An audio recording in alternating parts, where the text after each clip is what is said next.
Hello and welcome to the channel in another Ramadan recipe. Today we are looking at how to make red amaranthus, chapatis or paratha, whichever you call it, depending on where you are from. I welcome you and please like, share and subscribe. Let me know what you think about the recipe in the comment section. They are soft, they are so full of layers, and these can be frozen and they can go for some good time in the freezer. So here I start by cutting the red amaranthus. You can as well use the green one. So depending on what you would love, I decided to try out the red one and see how it turns out. And I liked the result. So after cutting it up into small pieces, I add it in my draining basket because this will ease the work when I'm washing it up. Remove all the dirt, remove all the soil and have it when it is clean. So after washing it and all the water has drained, I add it in a saucepan and added just a quarter cup of water, just a little bit of water to boil it up until it is soft, and then you are good to go. So let me know what you think about the video in the comment section. These chapatis are soft, they are so nice. You can as well go ahead to add a little bit more of the rest of the other ingredients that you would love to add in them. Like you can add your coriander, you can add a little bit of carrot, you can add an onion, you can add some garlic. So feel free to add whichever ingredient you would love to enjoy in it. So to this I add salt and then let that cook until it is ready, and I take it off heat, let it cool down for later.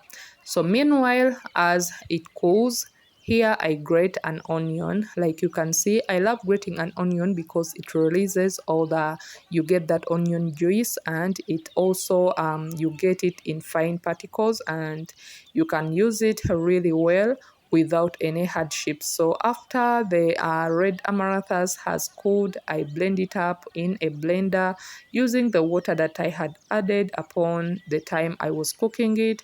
And once it is all soft, I then add it to the onions, mix all that up and add 3 to 4 cups of flour like you can see there in the video. One of the tips that has helped me to make the soft chapatis, it is using the lukewarm ingredients, especially the liquid ingredients. The rest of these other ingredients can just be at room temperature, but when it comes to the liquid in particular, like the water you are going to add or the milk, make sure that it is at lukewarm because that helps in softening this gluten. It helps in making this dough soft, and it is what you want because once your dough is soft, you are rest assured that also your chapatis will be soft. They will be stretching, and then it is something that you would love. So here, after adding in the flour, you start mixing and then you knead until you have a very soft dough like you can see there in the video, that is no longer sticky on the floor and also on your hands. Once you achieve that, you add a little bit of oil, 2 to 3 tablespoons of vegetable oil, and you go on to knead until you have a very soft dough. Please let me know where you are watching from and let me know what you think about the video in the comment section.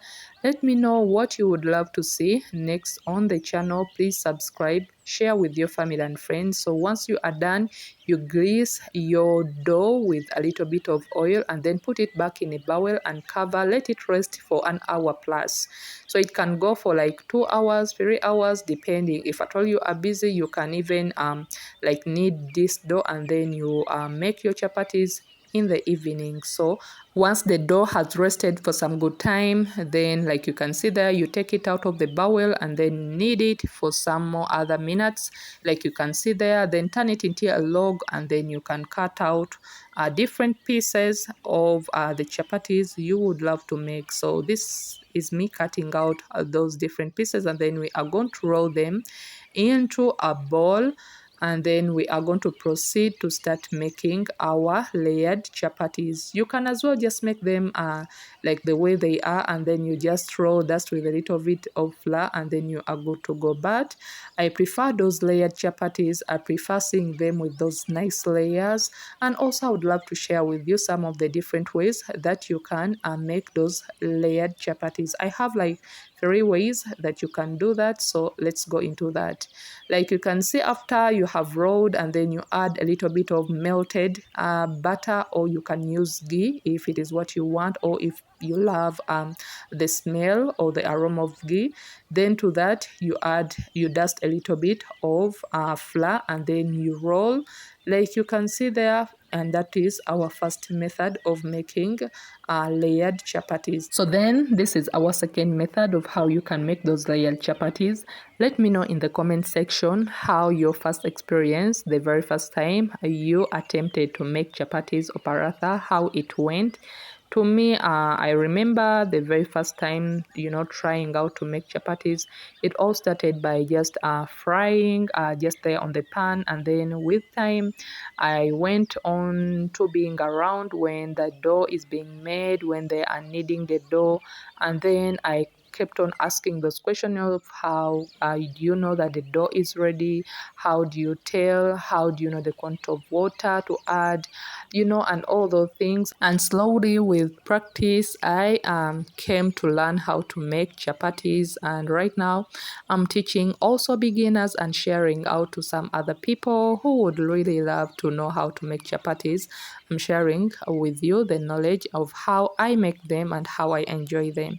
So once you are done rolling them and then keeping them covered in a bowl, you start dusting them with a little bit of flour. At this rate, make sure that you are already preheating your pan on medium heat. Then go ahead and roll your chapati to your desired size, but make sure that you do not roll it so thin because the layers can really disappear. Then proceed and grease your pan with a little bit of oil and start frying your chapati. Let me know what you think about the video in the comment section. Let me know what you would love to have with your chapatis. Let me know your experiences with a first tasting chapati, your very first time of having it. Is it something from where you come from that you have, that you love enjoying, or is it something that you have never seen before? So let me know what you think about the video in the comment section. Share with me your experience in the comment section. So proceed and fry the chapatis, and whichever chapati that is ready and you're taking off from the pan, place it in a saucepan and keep it covered because we need that steam. That steam helps also to make these chapatis soft.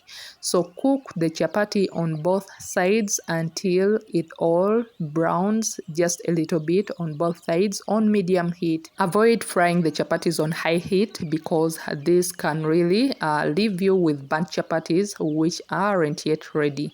So whichever chapati that you are done, keep it covered, keep it in an airtight container like you can see there. And before you know it, these are the chapatis that we have made today. So they are soft like you can see there. They are full of layers and they are so tasty. So you can make wraps out of them. You can make rolex by adding eggs in between, and then you have your chapatis. You can serve them with beans. You can serve them with any stew of your choice. You can have them for suhoor. You can have them for breakfast. So let me know what you think about the video in the comment section. Please like, share, and subscribe. Let me know where you are watching from. Share with me your experience, your very first time of trying to make chapati, your very first time testing chapatis, and let me know how you call this in your language from where you're from. So for me, we call this chapati, and this is how I served them. Thanks for watching. Please like, share, and subscribe. Until next time.